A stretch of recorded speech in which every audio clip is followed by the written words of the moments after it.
Do this.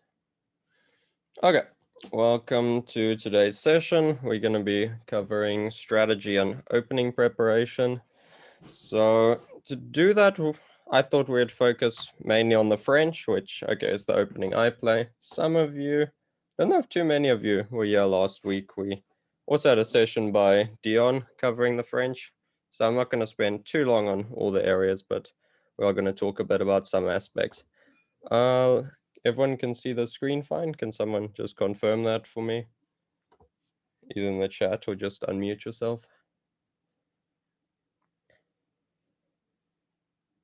Somebody, anybody? Can we see things? No?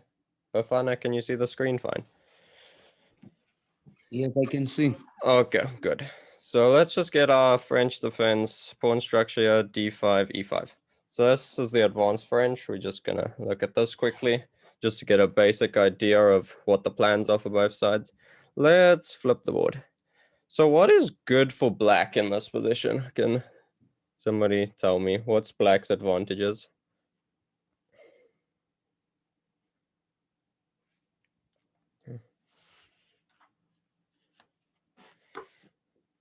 Okay, not too many talkative people. Black's advantages here, it isn't that many. He gets his claim to the center, so he has e6 and d5. He has his share of the center. He plans to counterattack white's center, so we will see moves like c5 and f6 coming to break up that center.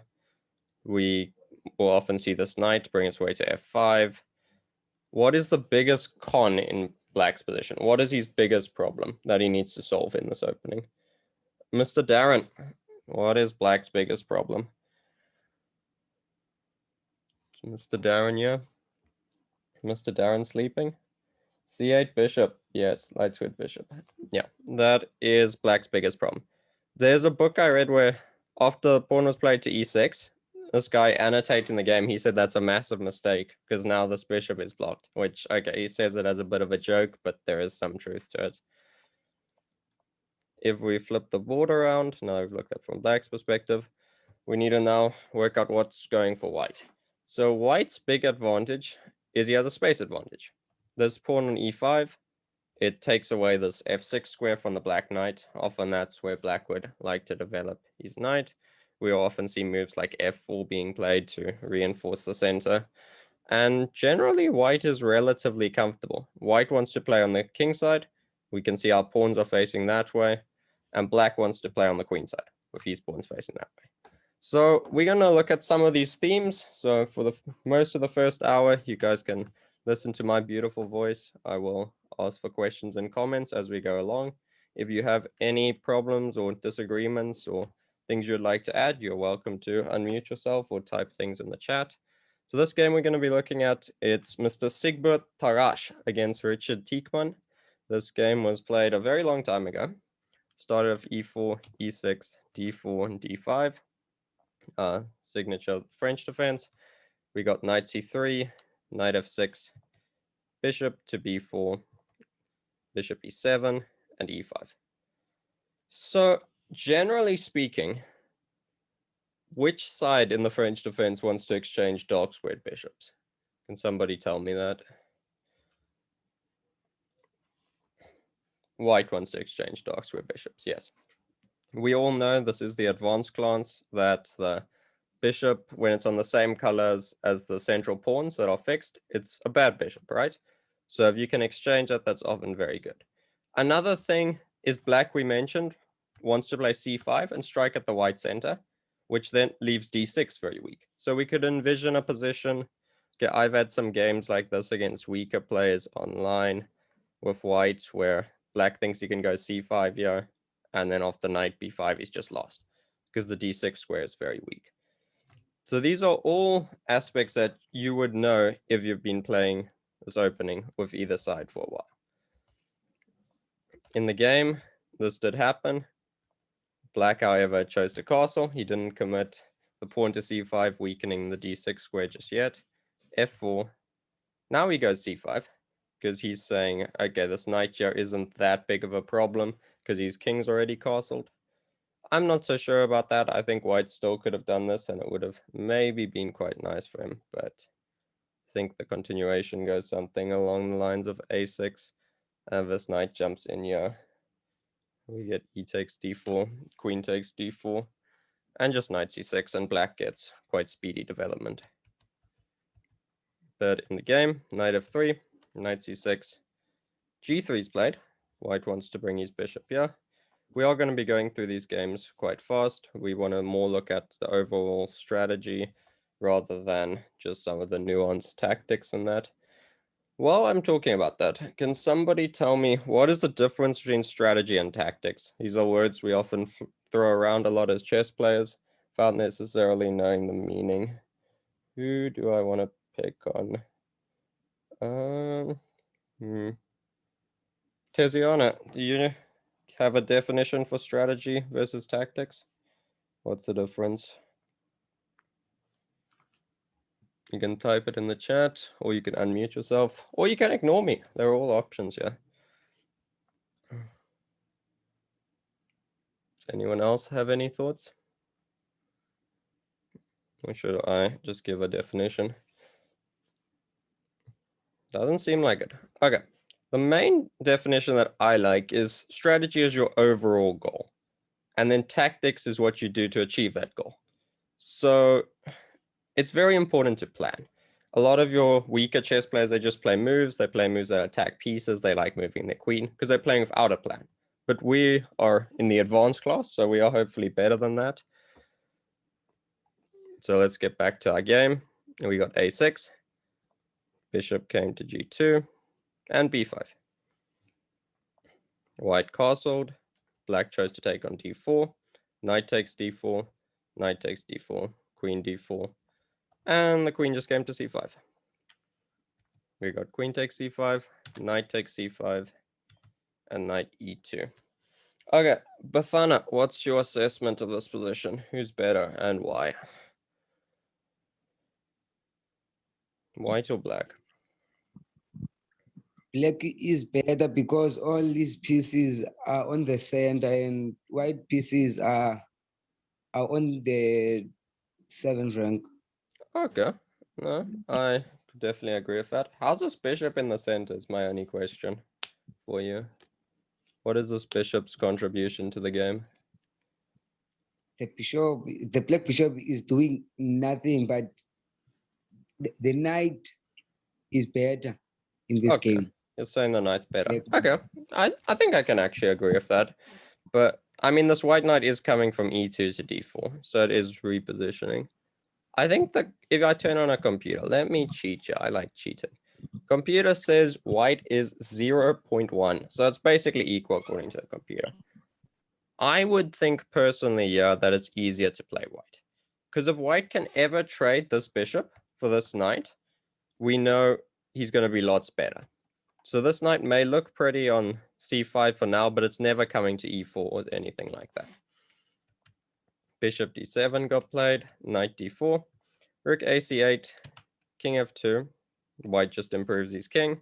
Rook to c7, king to e3, rook e8, rook f2.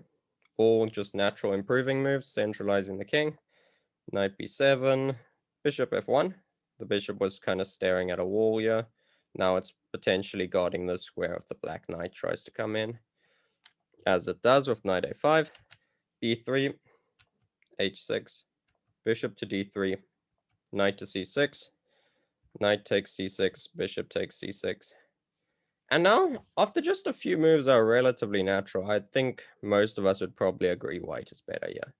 Because, okay, the light squared bishop is probably better than black's light squared bishop. And the white king is going to nicely sit on d4. King d4, bishop d7, g4. White is just gaining space. Bishop c8, h4, g6, rook h1, king g7, and h5. White breaks open the position because these pieces are more active at the moment. He doubles up on the h file, bishop d7, g5, h takes g5, f takes g5, rook takes h5. We get the rooks coming off, and now white has control of the only open file. So after a few more moves, let me just skim through these quickly. The game did conclude over here. Black chose to resign. Which, okay, when I first saw this game, it did leave a bit of an impression on me, because the more I looked at it, it's hard to pinpoint an exact mistake Black made. And, okay, if we go back here, let's say, so even this position, we got to where we said it was equal. I don't think Black's made any mistake here. White puts his knight in the center, White brings his king in, Black's doubling on the file. Rook e8 is so that he can maybe play f6 or to prevent White playing f5. He maneuvers his knight to a better square. White blocks him out. They trade the knights. And out of nowhere, Black just loses. Which is kind of an example of us losing strategically. Black didn't make any tactical errors. He just got outplayed. Because White had a plan. White was playing for this advantage where his bishop was better than his opponent's bishop. And a lot of times you'll see this in the French when Black is unsuccessful at either trading off or activating his bishop, that he's often going to struggle. If there's no questions, we'll move on to another game. This is a fun game. Let's go. Yep. So this game is between Yasser Seirawan, Yantaman.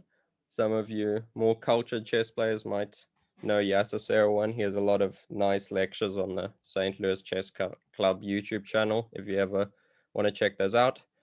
So this game, Yasser Seirawan is playing the French. Got knight c3, bishop e4. They call this the winnower variation. e5, queen to d7, bishop d2, and b6. Can somebody tell me what's the plan behind b6? Mr. Henry, I haven't picked on you yet. What's the plan behind b6?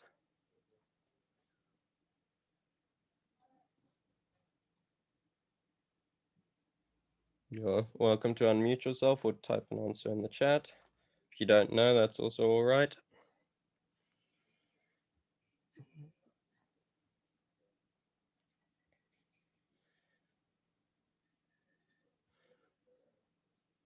To support c5.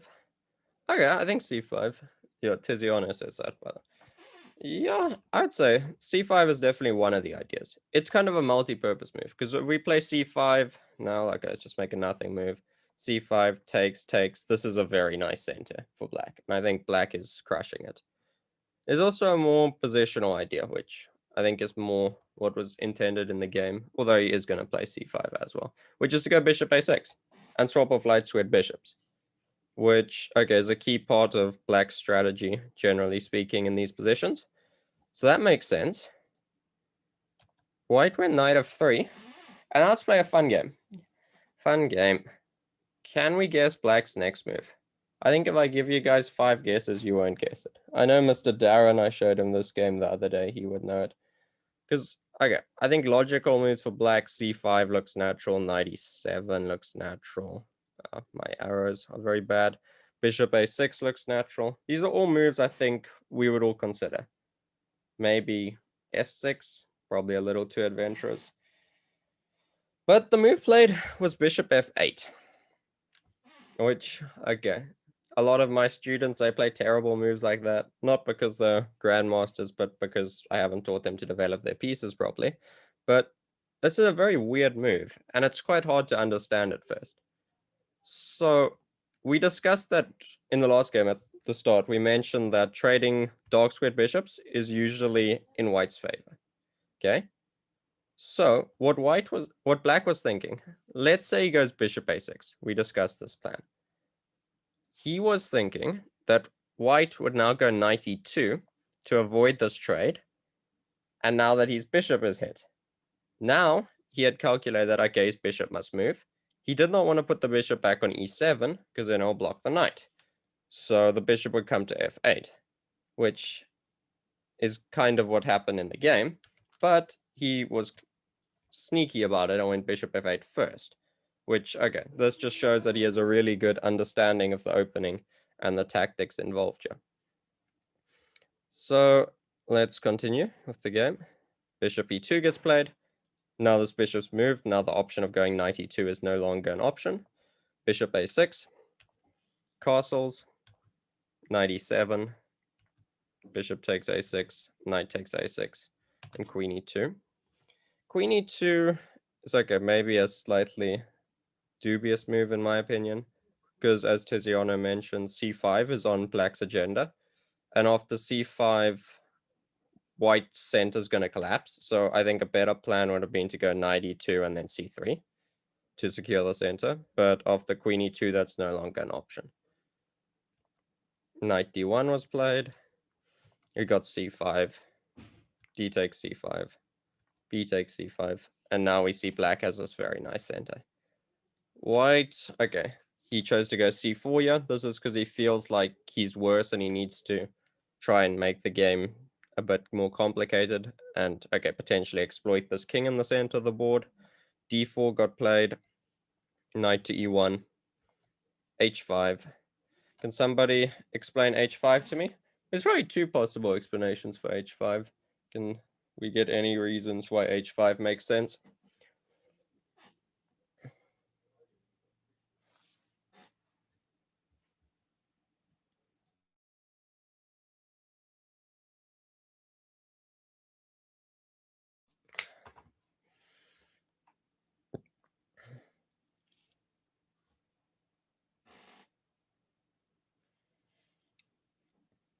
Who can I pick on? Heriant, you have any idea why h5 was played?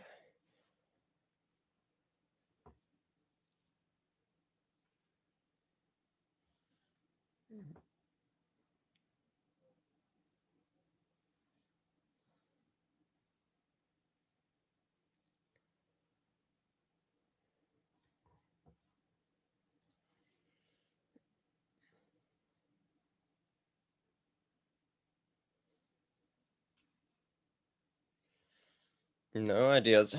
And I'll give you guys another 30 seconds and then I will go over the answer. There is no wrong answer. You're welcome to just spit out ideas.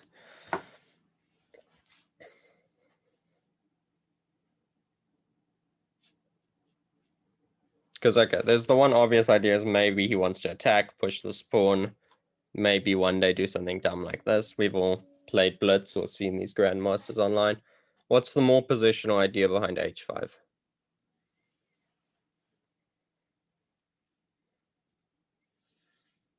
To block the queen?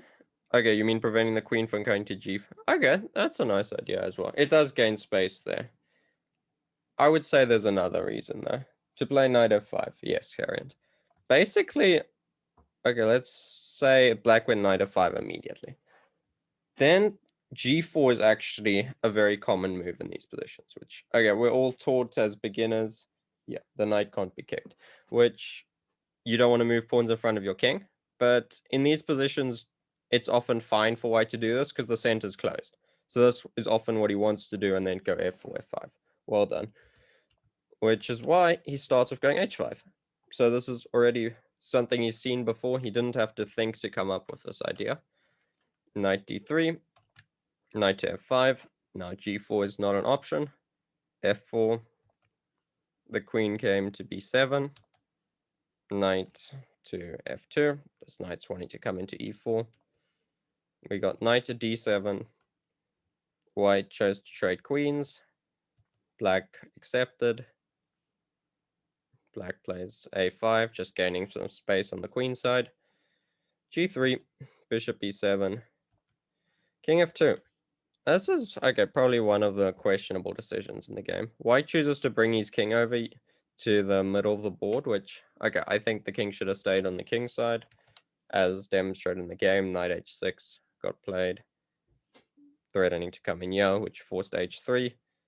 Now, white is thinking of going g4 in the future, or at least dreaming of, and black just stops that idea before it even begins.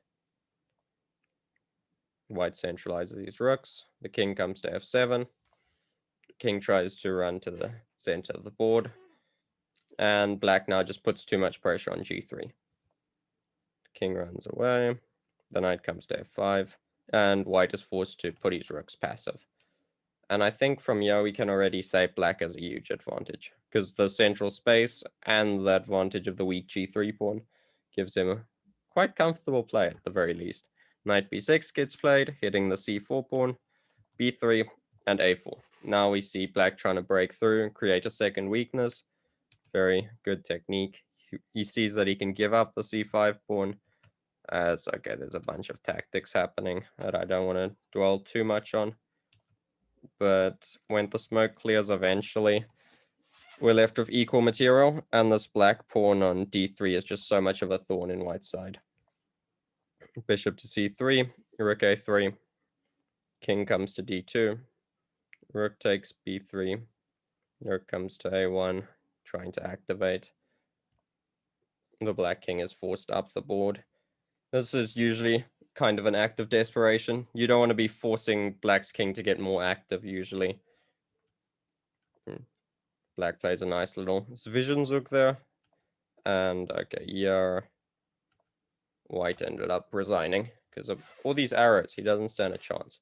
So in this game we saw black traded off the light squid bishops, and he just got a really comfortable position in the end. He didn't do anything fancy. There was tactics, and he calculated them all, because as we discussed, tactics is the way to achieve your strategic goals. But he just kind of outplayed white, sorry, which I think was quite impressive. So all your openings, you need to understand what your strategic goals are, which I guess why we're kind of mixing strategy and opening preparation together. Because a lot of people, they just look at what the moves are. They learn 10 moves of theory. They don't learn the ideas behind it. It's more important you try to learn the ideas behind the opening. So that's why if you're trying to pick up openings, stuff like that, I'd highly recommend you find some top grandmaster who plays that opening, and then you look at all these games in whichever line you're trying to play, and you see, okay, if he plays different ideas, if you look at the whole games, you don't even have to look at them too deeply. You'll just get a better understanding of what he's trying to achieve and what the goals are, the plans. Which, like this bishop f8 move, if you're flicking through games and you see bishop f8, you have to take a moment to try to understand why this was played. I don't think it's the best move by any means, but it helps us understand the plans. If there is no questions, we will move on to another game. Fortunately, the quality of these games is going to go down now. We looked at some games from top grandmasters. Now we're going to look at one of my games. This is my game against Pascal Shani. This was 2019, I think. Of course, I'm showing the game from 2019 because he always beats me these days. But this was my finest moment. Let's look at it from Black's perspective. And again, I want us to focus on the light squid bishop, which has been our theme. We saw one game where the light squid bishop wasn't traded off and it was a problem. Then we saw a game where it was traded off and black was really comfortable. Yeah, we're going to see a game where the bishop becomes active. e4, e6, d4, d5, French defense, e5, c5, c6, knight is c6, knight f3, bishop d7, bishop d3. Bishop d3 is probably not the best move, but okay, c takes d4, c d4, queen b6. Now I'm threatening this pawn. After bishop c2, does anyone here have some idea black can play to secure himself a favorable exchange?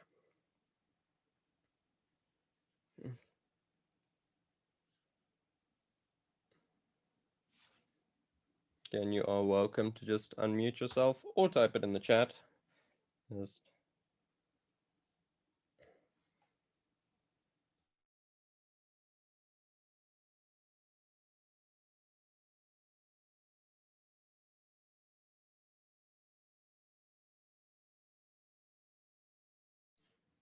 Mr. Darren, if he can answer, because he's already seen this game.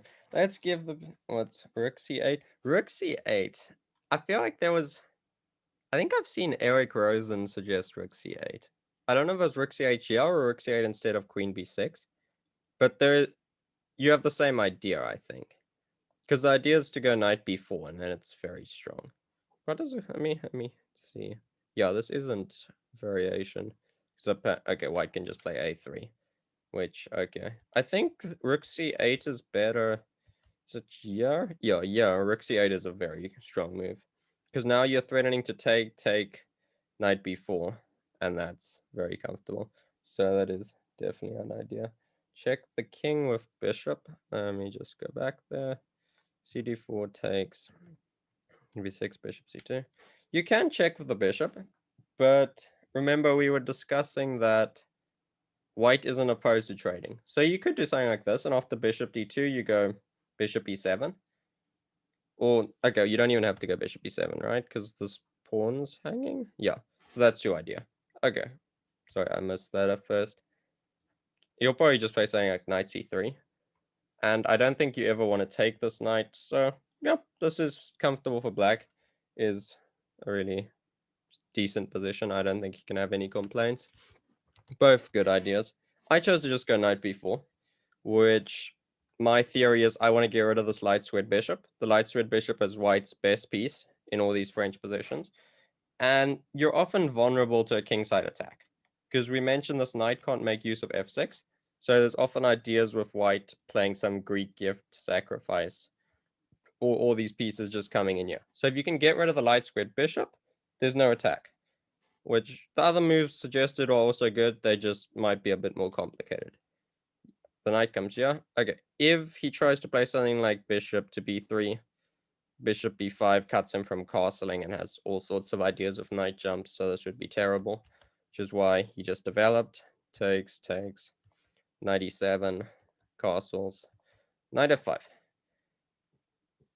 Knight f5 hits the d4 pawn, so he has to defend it. I choose to go bishop e7, which, yeah, if I had more positional understanding, this was 2 years ago, maybe h5's the option, but okay, I'm worried that the square gets too weak.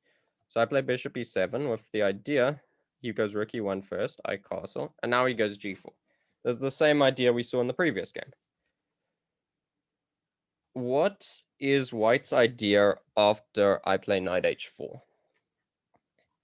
Because I had seen this coming, and my plan was just to meet this with knight h4. Somebody tell me what white's idea is after knight h4.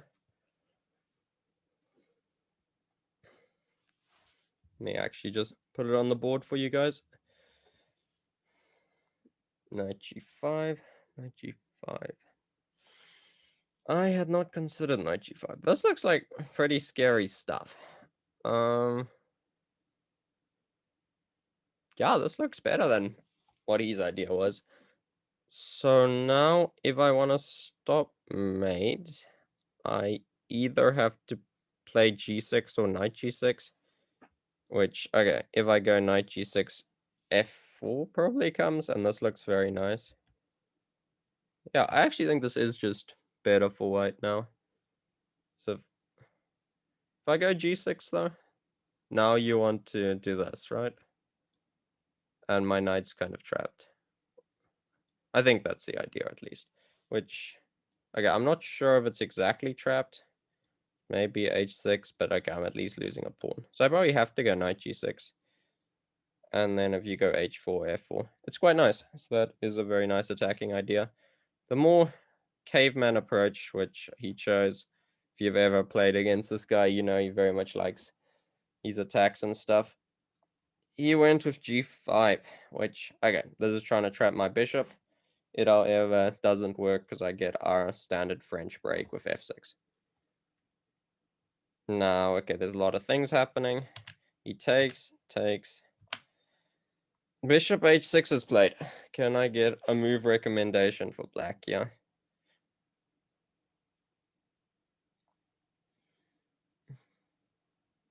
It's probably two moves that are quite good.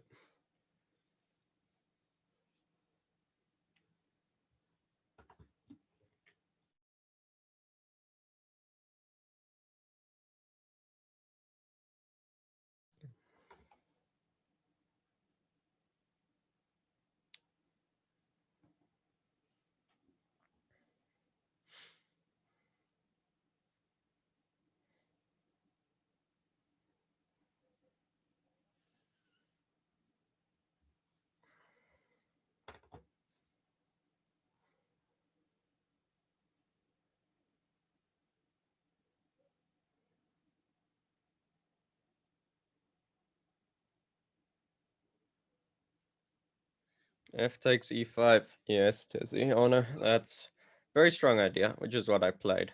It's funny because you can also play king h8 apparently. It's also good according to your computers. But yeah, f takes e5. I give up the exchange, but now there's just so much pressure here.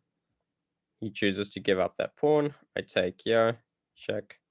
Knight comes to e2. And at this moment, I play e5.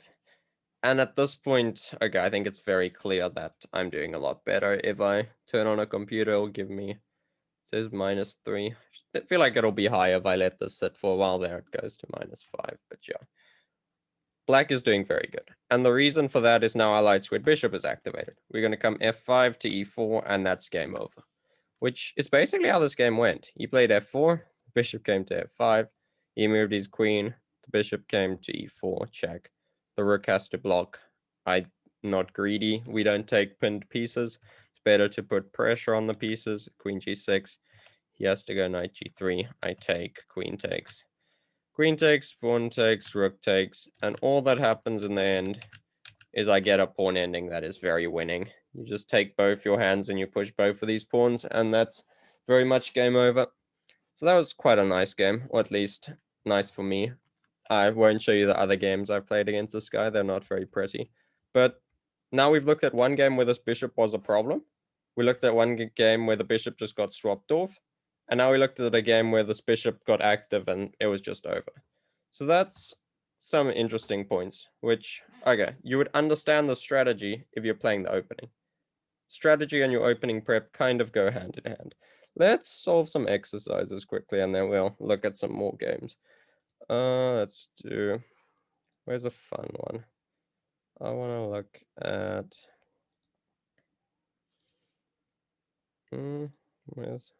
let's do this one. This one's fun. Okay, white to plan. I would like us to find the best move. I'll give you some guys to think about it. Again, you're welcome to type it in the chat or just unmute yourself.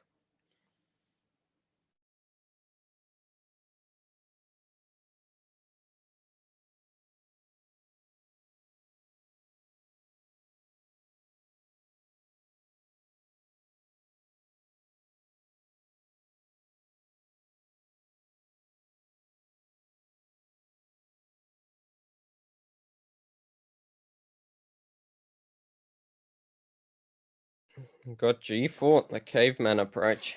I think you can go g4. I think he probably goes knight e7.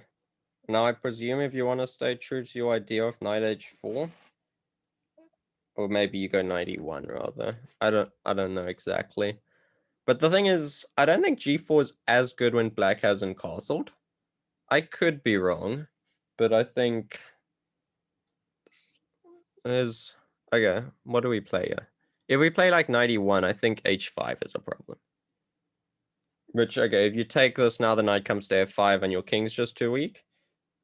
And if you don't take it and you go something like h3, you're just opening my f file. And if instead, yeah, if you go h4, I think I still go h5 and the square gets gained. So I don't think that works here. It usually doesn't work when one side hasn't castled. Again, if you do have more variations to add to that line and I am incorrect, I would appreciate it. But if there's any other ideas,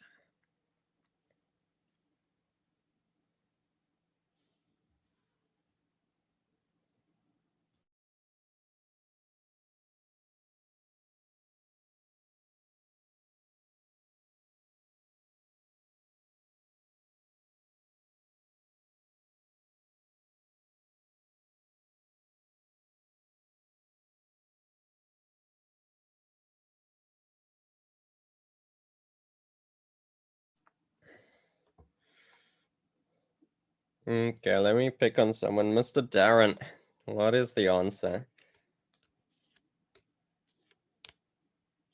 A3. A3 is this? What's that doing? Is that doing something?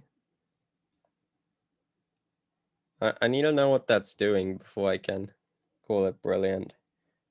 So I don't think it's particularly brilliant. I presume you want to just play bishop b2.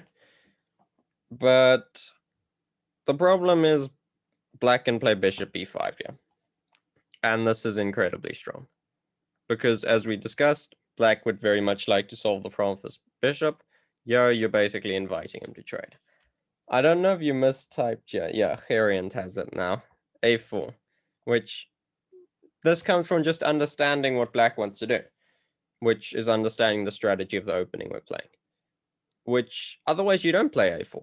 You look at this position and you only think about what you want to do. You play something like bishop b2, rook c1, rook d1, g4, h3 or h4, I don't even know. But understanding black's ideas makes it a lot easier for us to come to the right answer. Okay, let's see. Do we have any other nice ones? Curious, yeah. Let's get some thoughts on this position. Again, it's white to move. And I'm curious to see how you people would handle this position.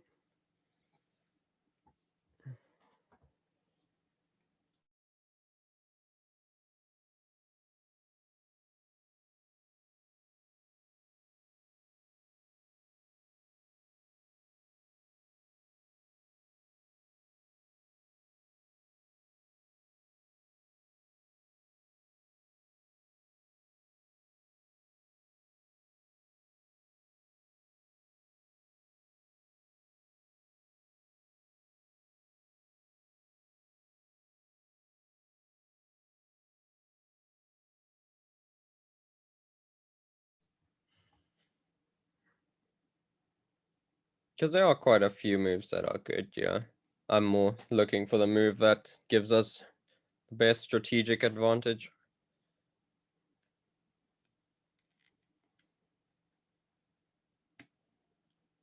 You have, Mr. Darren. You've seen everything.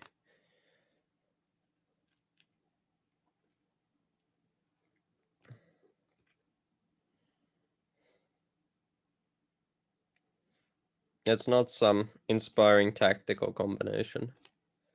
Just the best move.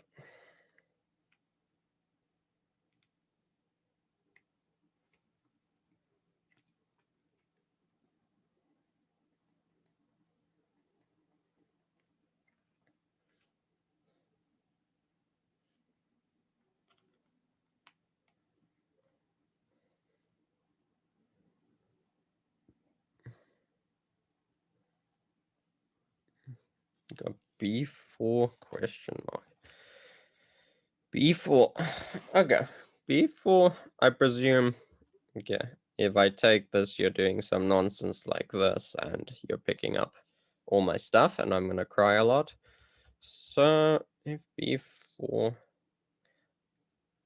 There's always this great saying. I had a chess coach that always told me this. And it's very deep. It's when you move something, it's not where it was. Which, okay, b4 you're gaining space. But I feel like maybe I'm wrong. But bishop b5, and now this bishop go after the rook moves. Bishop can come to c4, something like this. We're kind of activating black's bishop for him. Which, okay, I don't think this is the worst position imaginable, because we can do something like 92. But I don't think it's great for white. But okay, I do note you added a question mark there, so I don't think you overly believed in b4. What piece do we want to trade in this position? White. a4 again. A4 makes sense, right? Based on like the last example, because now we kill all these ideas. I like a4. I would definitely consider a4. a4, even just putting the rook on c1. I don't know. I think in this position, okay, let's say black can put the bishop here. I don't think it's the biggest problem with our pawn still here, because though this bishop looks pretty, we could easily go b3 or a4 later on. So there's no real rush to prevent it when we can just kick it away immediately. I would say, yeah, the best idea is simply to follow through with our goal and trade the dark square bishops. Black's dark square bishop is definitely doing a lot more than our dark square bishop, which, okay, I presume this was looked at, but there is obviously this knight is now kind of overworked. He has to protect this bishop and this pawn. So if the bishop takes, knight takes, queen takes. We saw rook d1, queen h4. And now there's a nice tactical idea. that white can play that. Makes us all make sense. Very strong move for white here. Very subtle but strong move.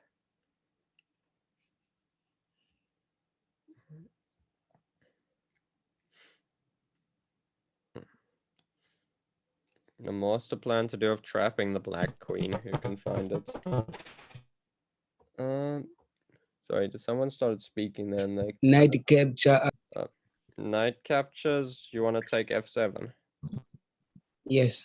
It takes f7. What happens if I take that? Then the queen to c7 to pin. Queen c7. I think I'm gonna unpin. I'm not convinced. Now, if you, what do you do? Yeah, do you just want to take a pawn? Taking a pawn seems the only believable answer.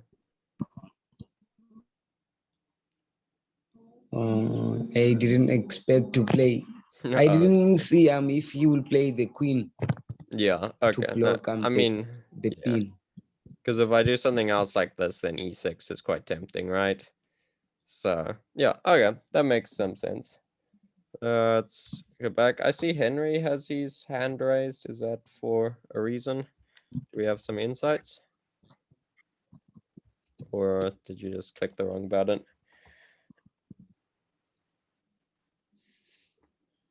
No insights? Okay. Oh, why did I go all the way back here? Let me start position. Very simple move. Very simple move. Just queen d2. What is white threatening of queen d2? Is a very big threat, sure. Why not exchange the knight? I'm not entirely sure what you mean here. Are you talking about go knight b5 rather? Sorry, can you just clarify that? Which position are you wanting to exchange the knight, Henry?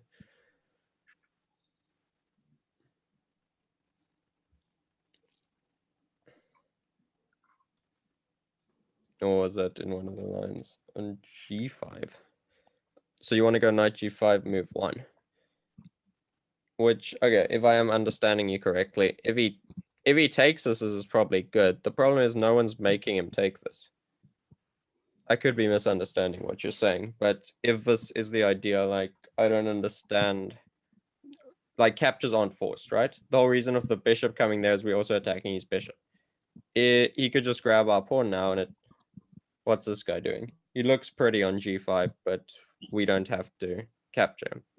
You could even envision us, like, I don't know if we ever want to play f6, but that could be a plan in the future. Probably just bishop e6, castles, and be solid with black as a pawn up. But in this position, simply queen d2 is incredibly strong. And the whole point is that queen d2, we threaten f4. So let's just say black does nothing.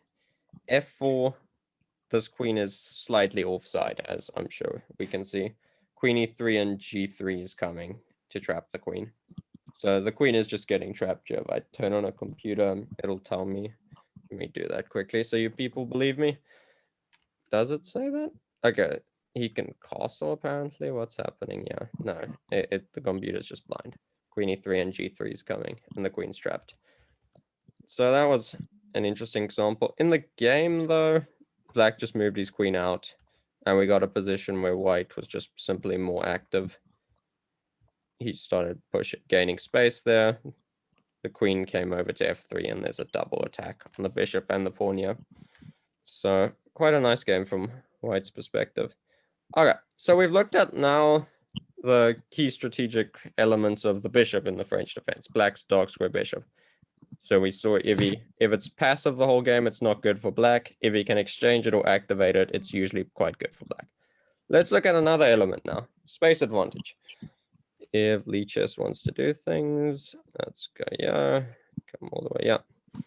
Okay, so this game is between, again, Mr. Tarash against Herman von Gottschall.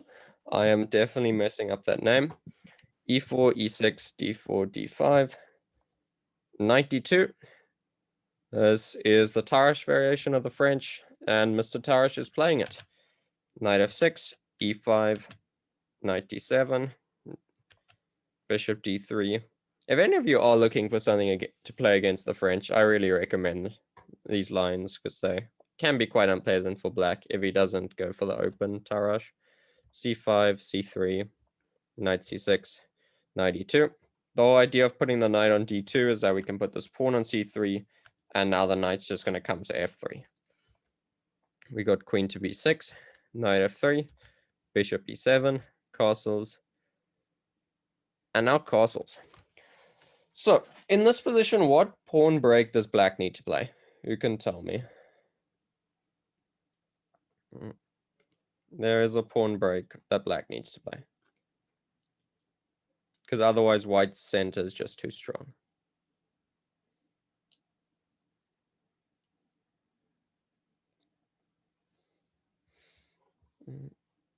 f6 is current, yeah. f6 needs to be played. Otherwise the center is white's just going to overwhelm him with a space advantage. However, the problem is white knows that. So white goes knight f4. And he is now preventing this pawn break because the e6 pawn is hanging. So black went king h8. The plan of king h8 is going to put the rook on g8 and he plays g5. Which, okay, I don't know if this is the greatest plan. White again now assesses what black's plan is. He plays bishop c2, rook g8, and he just plays queen d3 with a battery. Now g5 is slightly not good because of checkmate. So he has to play g6. And after g6, f6 is now permanently not happening. Because, okay, the pawn's on g6, so there's nothing supporting f6. It's a lot harder for black to engineer it. a3 is played. White now takes a timeout. He just secures his position on the queen side. Queen c7, b4. This is another common idea you'll see. White wants to attack on the king side, but first he'll take a timeout to stop black's ideas, and then he'll go back to the king side. This game's a very nice demonstration of that. Black goes b6. The knight came to h3. The idea behind this is maybe he's going to move both the knights and go go to f4, or he's going to put one of the knights on g5. Black tries to open up the position of a5, and white just closes it down. White is very happy if he can close up the queen side. Remember, he wants to play on the king side. Our pawns are facing this way. The knight came back to d8. a4 got played. Bishop b7. Bishop d2. White is just slowly improving. Rook to c8. We see all of black's pieces. These are not pretty pieces. I would argue, okay, maybe this black bishop's okay. The rest are all terrible. Whereas all of white's pieces are quite respectable. The rook came to c1, king g7, queen e3. Black was maybe thinking of running to f8. No, that's definitely not happening. The king comes back, bishop d3. Slow improvements. And now finally black cracks under pressure and he plays c4. Now with c4, there is no more pressure on white's center. White's pieces don't need to protect the center at all.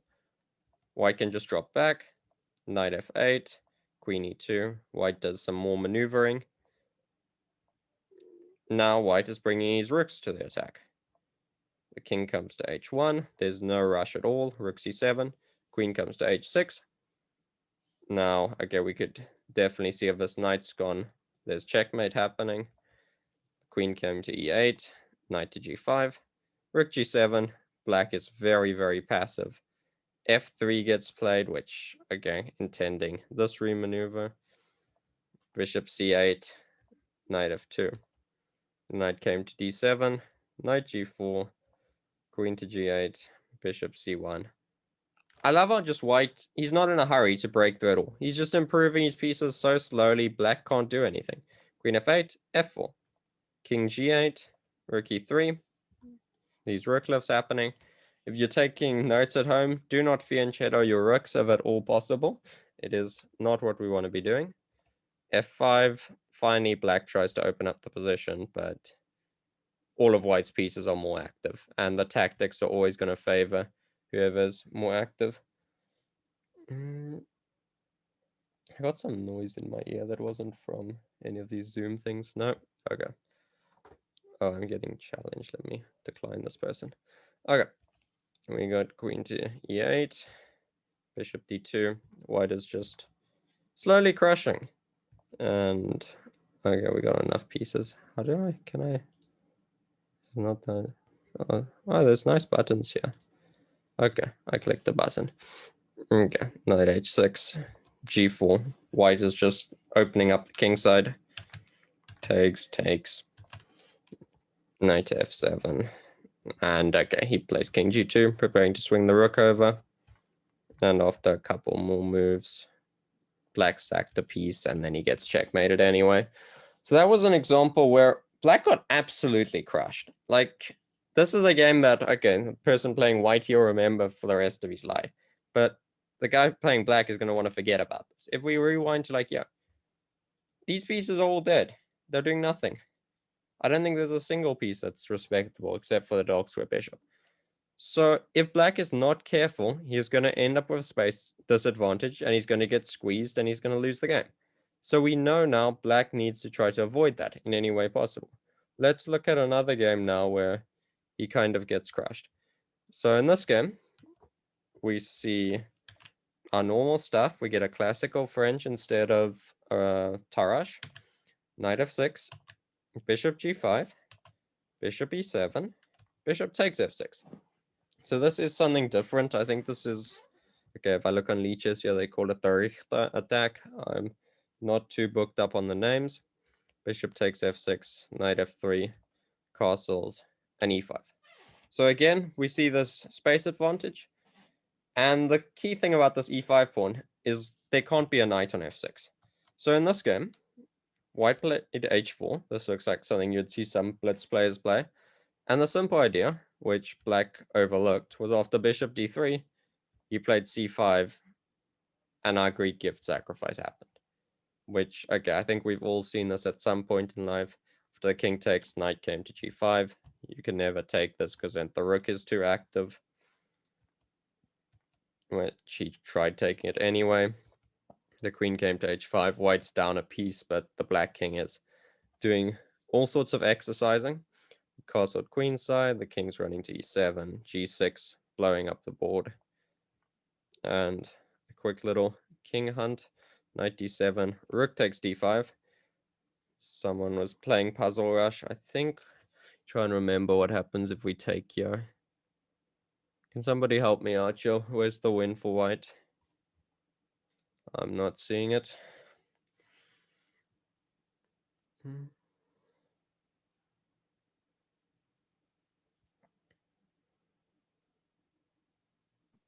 Knight d. Knight Yeah. You want to take Knight king e6?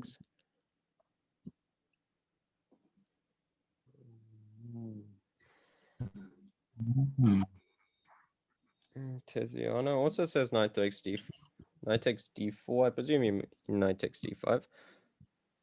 Do you have a continuation from this, Tiziano? Or Bafana? Whichever. No. No one. No. Knight f4. Knight f4. Takutsura's joined us. Knight f4. Knight f4. Oh yeah. I have to go back, right? It feels like it should be right around the Then corner queen. here. Queen g5, do you want? I don't know, I'm unsure. I'm not convinced by this. Do we not have like a better move at this? Okay, Tiziano also gave knight f4.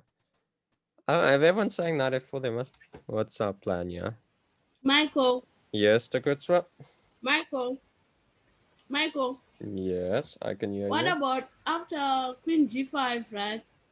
And then the king takes, and then queen g3, g6, and then yes, this works, doesn't it? Like this.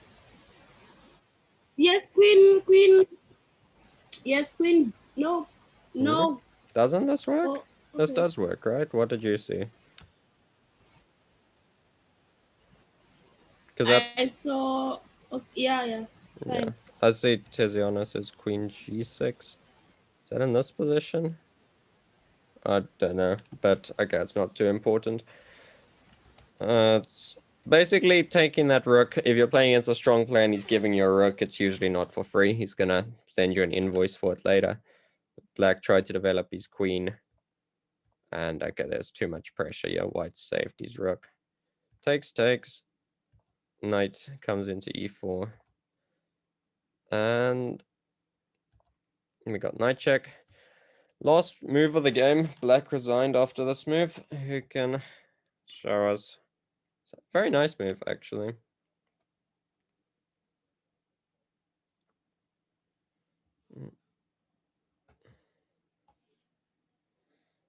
What is it, Mr. Darren? The tactical genius. Tell me.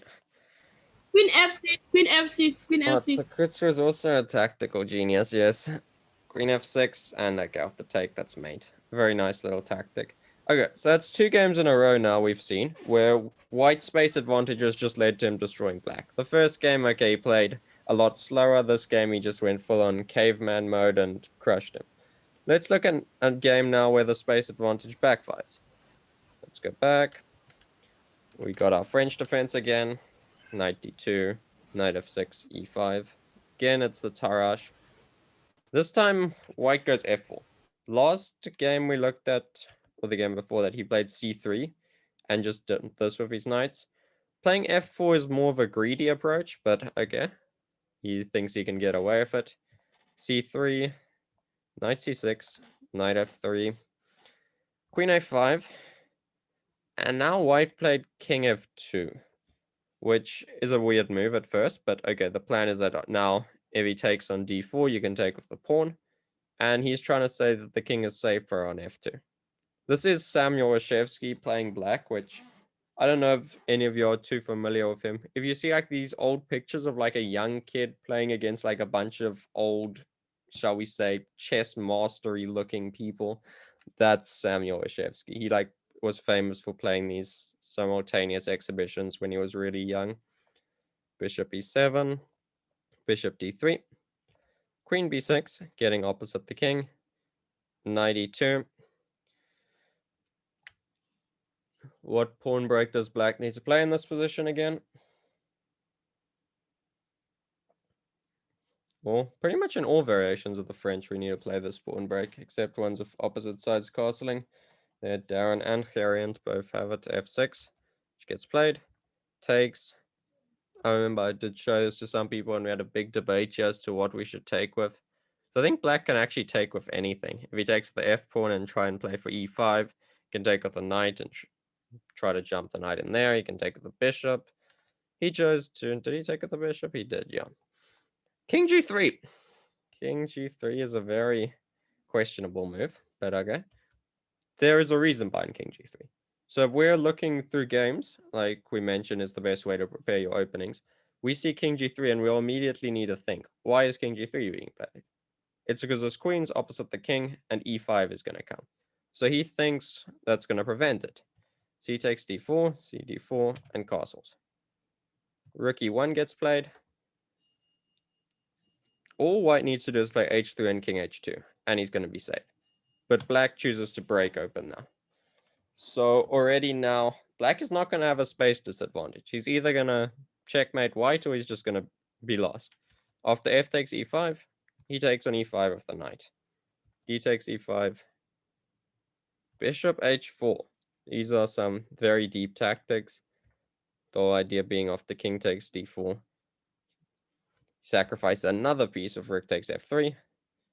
And now if you take this rook, somebody tell me how we win here. Any of you tactical people?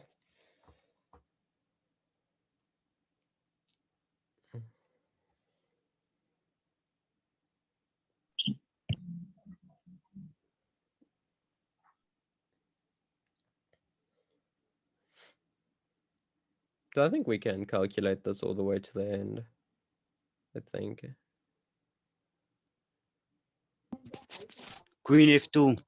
Queen f2 check. I think. Let's just look at this. If we go king g4.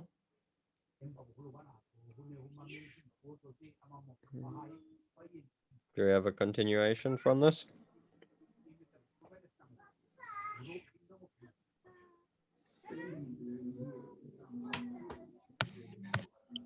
H6 check. Go H6 check. And if we come here. Then you play knight to E7 check. 97, king here. And then queen capture at the pawn on Queen F3. captures and you mate here. Okay, there might be quicker ways to do it, but that does work. So well done to the people that suggested that. So in the game, rook F1 was played, which, okay, there's just too much problems for the king. So after a few more moves, I think he resigned around here. Played a few more moves. Probably more than he should have, because his king is way too exposed. There is some tactical nuances here. But okay, black activates his rooks and white resigned. The king is simply too weak and this pin is too much to deal with, as well as worrying about his bishop on h6 in this position. So yeah, we saw the space advantage backfiring, right? So we know now if we play the French defense or play against it, we know there's kind of the two key battles are that space advantage and how effectively black can use his light squared bishop. There is another thing that I think is very important in the French, which, okay, the weak e6 pawn. I think I'm probably going to skip going over that today because I don't want us to spend too much time, but that is very interesting. If any of you want to check out those two games in your free time, I think I did distribute the Leech's link. I'll share it here as well if you want to go to the study. It is unlisted, so you can check things out. But okay, I want us to now go over some exercises. So these aren't going to be exercises from the French defense. We looked at some of those. These are purely strategic exercises. So you need to come up with a plan. I don't want just one move. Some positions, one move, and the plan's clear, right? This position is white to play, and I'd like us to find the best continuation for white. So try to calculate more than one move. I will give you guys some time.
Anyone have any thoughts on the position? You're welcome to just throw out some moves or just some general observations that you think might help some people.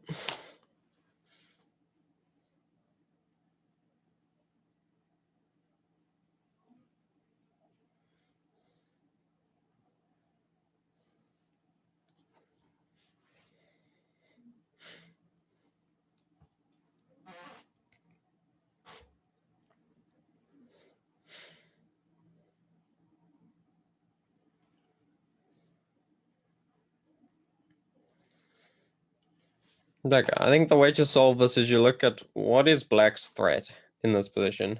Who can tell me black's threat?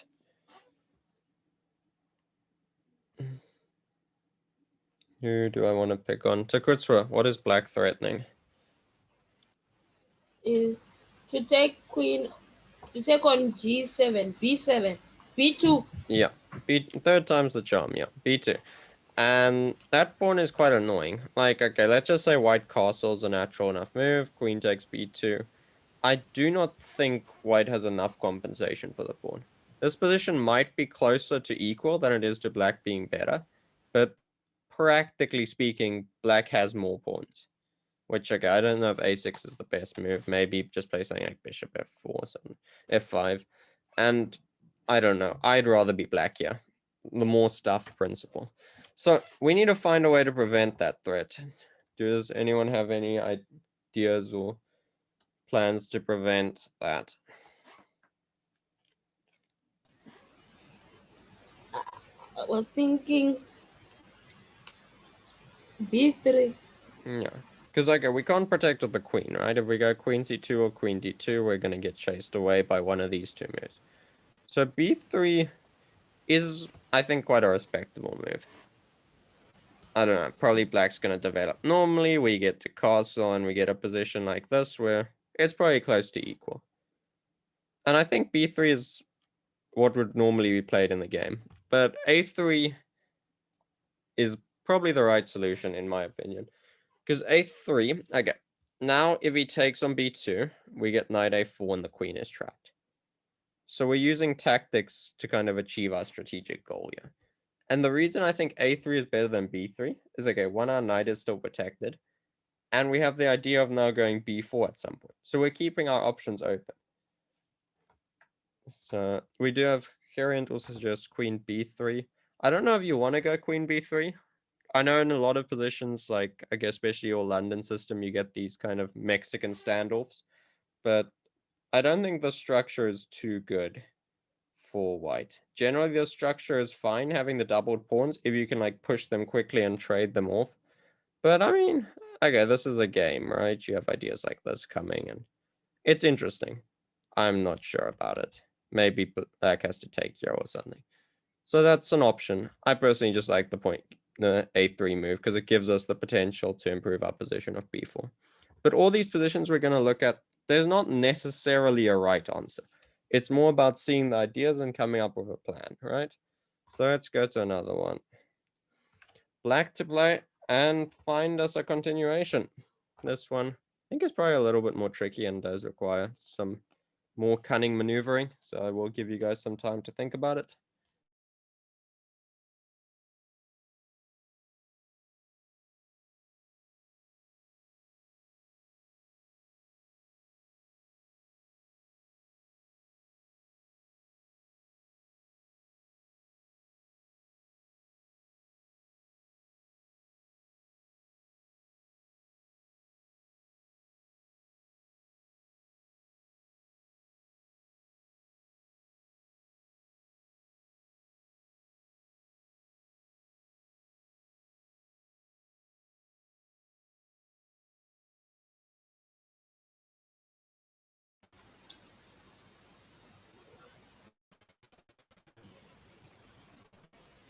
You have an idea, Takutsura? Queen f5. Queen. Queen f5. You mean c5? If is this c5? Yeah, I'm not the Yes. crazy one. Okay, queen c5. Oh no no and no, that's no. a knight. So we are not in the charity business, so that's not an option.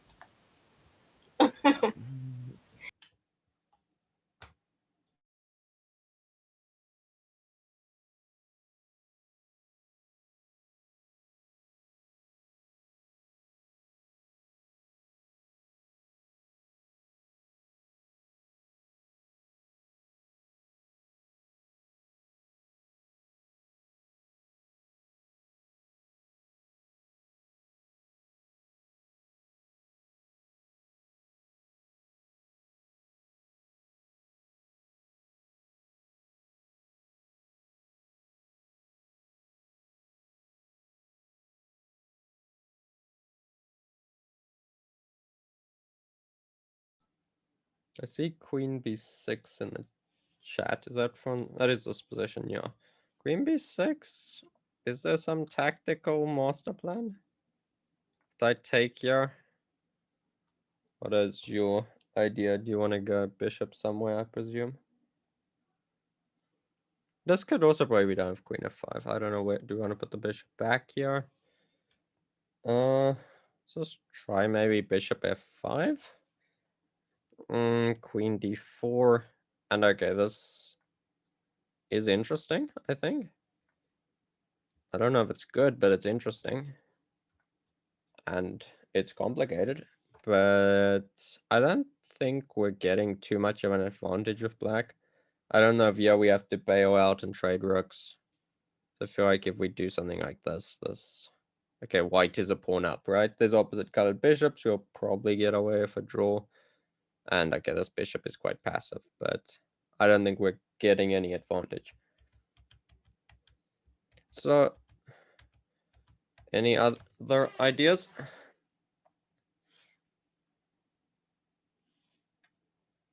Okay, he also missed the queen could capture.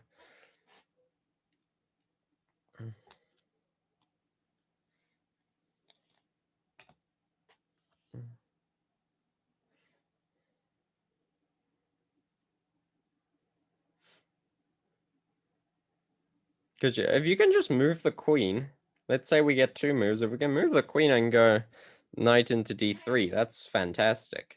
Then we're doing amazing with black. And that is kind of just what we need to do. Now we need to find a way to achieve that. How can we go about achieving that? Let's play bishop f4. Do we want to do this? Then check. Takes? Where do you want to check? Queen check anyway. Queen check on c5 and okay, what do I want to do? King f1? Now we can put the knight. We put the knight here, but the problem is we don't have a bishop. Okay. And there's checkmate. Yeah, that's a bad idea. Yeah, lots of generous peace donations and a king donation. Yeah. So we also have now the idea of Fantasiano, which I think is the idea I was looking for. And I think if I turn on a computer, it's the only idea the computer likes, right? Yeah, f6, which f6, the plan's simple. We're gonna move the queen and we're gonna put the knight here. And all we had to do was simply f6, which, okay, it is hard to come to moves like this when you're asked to find the best move in a position. You immediately want to play these tactical things. No, let me just do that. Okay, so f6, got rook to d4, queen c5, b takes c4, and we captured back. And okay, after this, there's way too many threats now. With the rook pinned, there's a lot of arrows. We can see if the knight comes into d3, hitting the bishop and the rook. This rook is pinned, so... And then there's discovered attacks. So there's just too much here, and white chose to resign over here. So that was very quick. Like, from playing a quiet move here, white resigned in like 4 moves. And that's all black had to do, was sort out the coordination of his pieces, and then he easily broke through. Let's do another exercise. We do still have 15 minutes. This one, we need a plan for white. And this position, we need a proper plan. How can white make progress?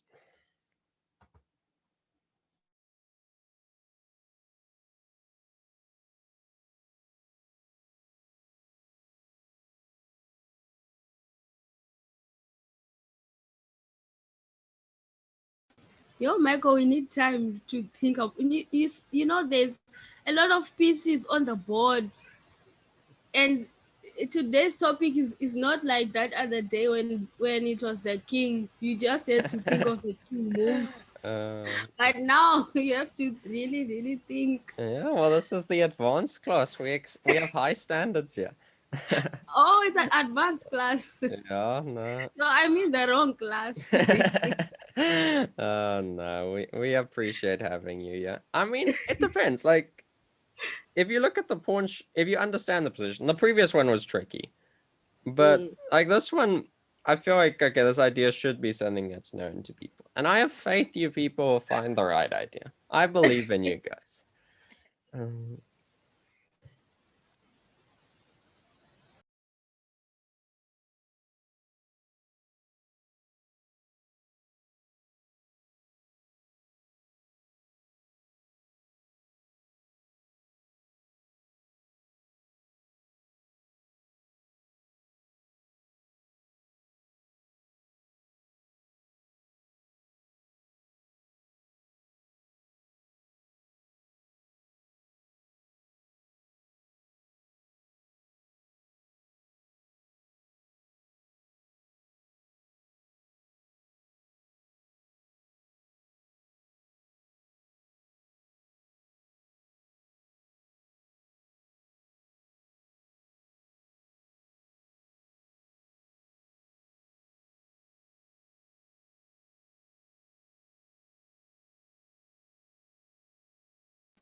Okay, Michael, I've got an idea.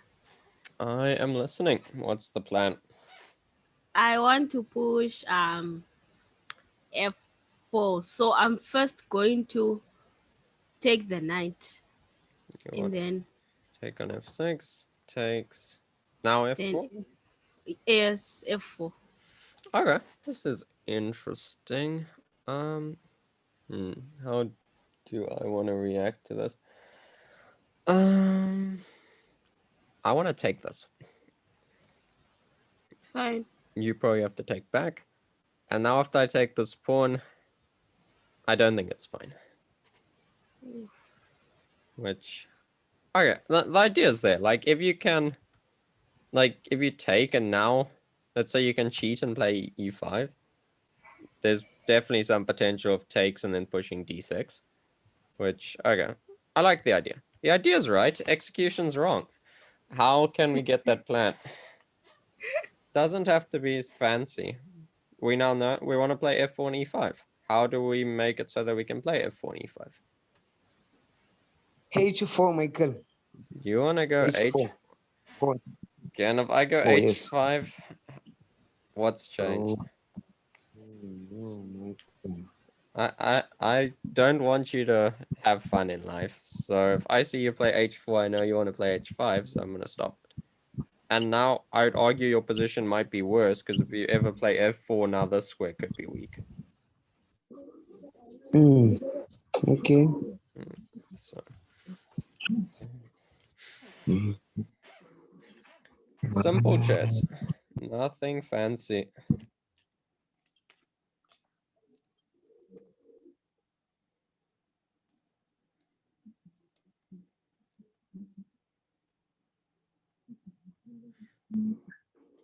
F5. Wrong move. What about queen c2? Queen c2, and you want to play f4, right? Yeah. Yes. I I am slightly worried about this being unprotected. I don't know if I'm being paranoid or not, but I think I am for now, right? There's no immediate tactics, is there? Maybe we just go knight d7. You probably have to take my bishop, right? I think you do. Yes. And after you take there, take back of the queen. Do you want to play f4 still? Are you still living the dream? I think you can, right? Yeah, this is a plan that allows us to play f4. Now the bishop's going to come to f3 and the rook's going to come here. I like this plan. You get a thumbs up. Okay, Yay. yay. However, I would say there's a more technically correct way of doing it. And bishop attack queen. Queen of... And in which position is this? Sorry, I was not reading the chat. I see Harian says queen f4. And in which position is the bishop attacking the queen? Henry? Let's just say it now. Was that, did I miss something? This position? Takes. I don't see a line where the bishop attacks the queen. f5. Pawn takes pawn. Oh, you want to play f5 in some position. Okay, yeah. Earlier, even. There's a lot of positions you can play f5. I do like the idea of f5. Play G4. G4, Bafana's the caveman. He wants to stop f5, checkmate black, and do everything. You can go g4 in these positions. The problem is after g4, it's harder to go f4, right? So already I would think, I don't know if I want to just play g5. I want to run the king away. There's options here for black, right? I don't think this is so easy. In my opinion, the correct plan is what the Kurzweil did, except just to use all our pieces. The queen's already decently placed on d2, so I would just go rook e1 and bring this bishop to c2 and then go f4. Variant has it there, bishop d2. Tiziana has rook e1 as well. Everyone's got it now. Which I think there is some subtlety. I can't remember. One of them isn't as good. I remember there's some idea of like queen h8. And after bishop c2, there's potentially some tactics against this in some variations. but that plan's right. You just bring the rook to e1 and then you go f4, e5. So it's just using all your pieces before you execute your plan, right? We're in no hurry. Black isn't going anywhere. The only thing black can try to do is like, I don't know, move this knight and go f5. But after bishop c2, that's stopped. That might actually be the reason that you go rook e1 first. Because if you go rook e1 first, knight here, just say bishop here, f5 could be a thing. I'm not sure it is, and I think this is still good for white, but it could be a plan, which that's just a small subtlety.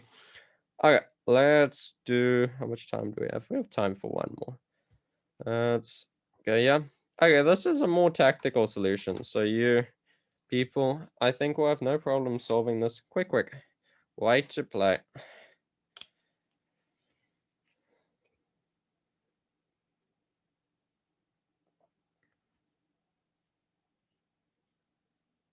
There are obviously a few moves you can play here, but we are looking for more of a plan than just a single move.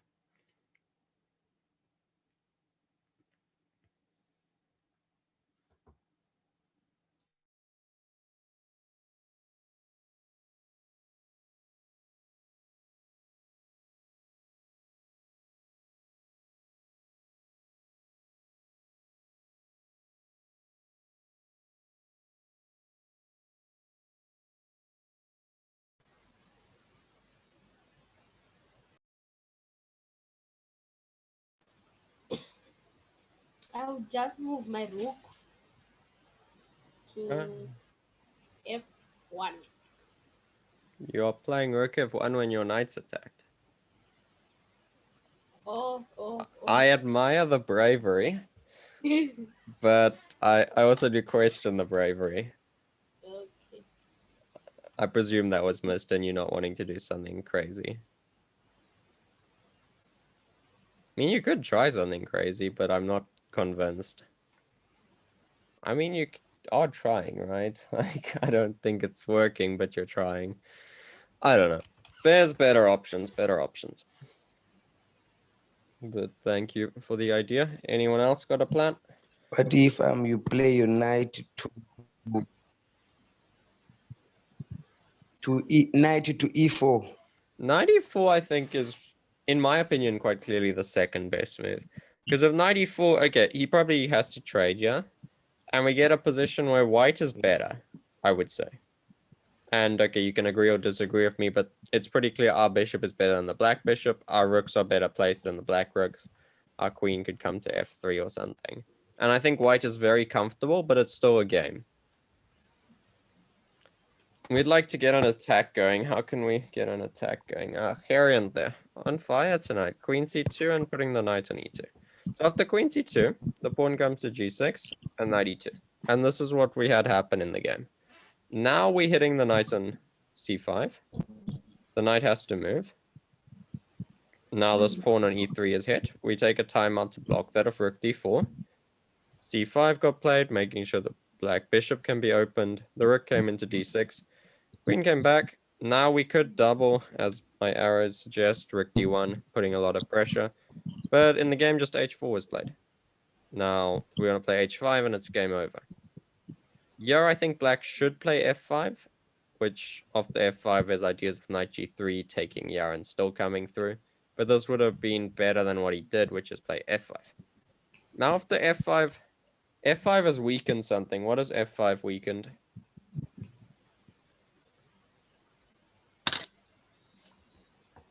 Is no, G6.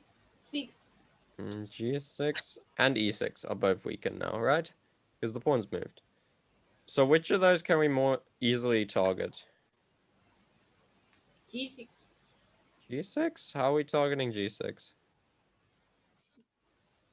No, E6. We can put the queen there on F4, C4. Yeah, C4 or B3. In the game, it puts the bishop on A2. I think when black played F5, he was assuming white was going to capture en passant, which white didn't do, and now this pawn is just horribly weak. No, my Yes, Bafana? back. So you're cutting out. Can you just repeat that?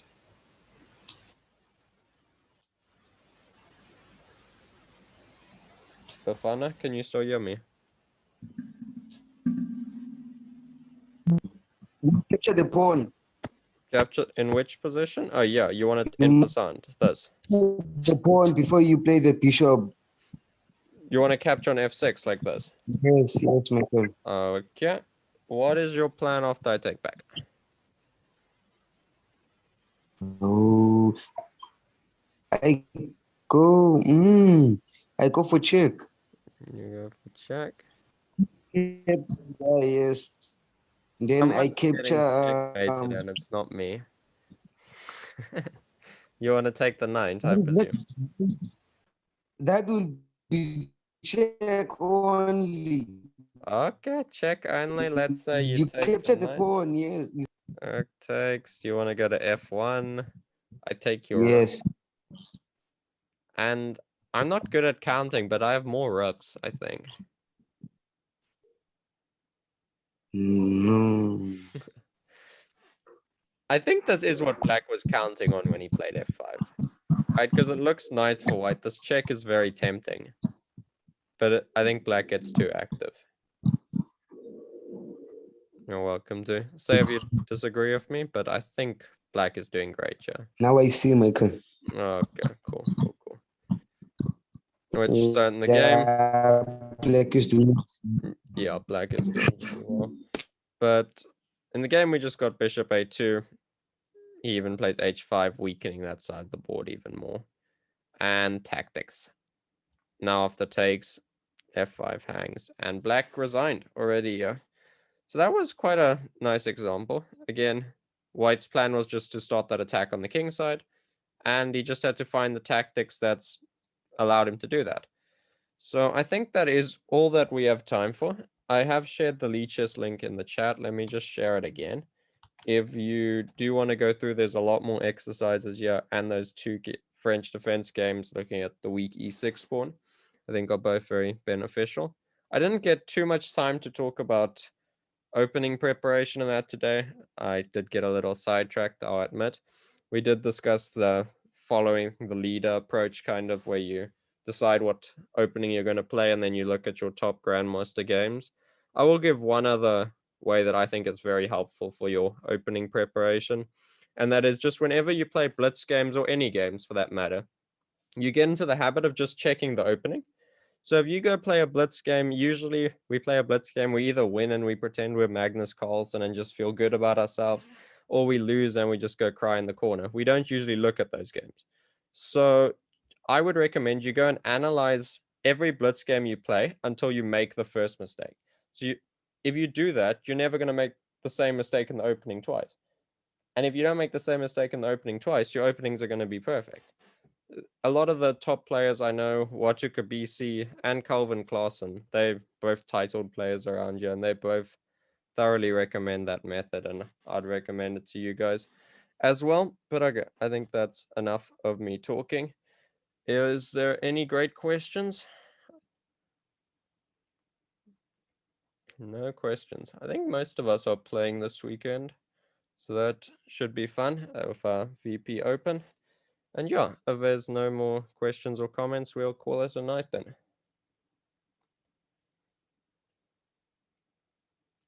Okay. Thank you everyone for coming. Thank you, Michael.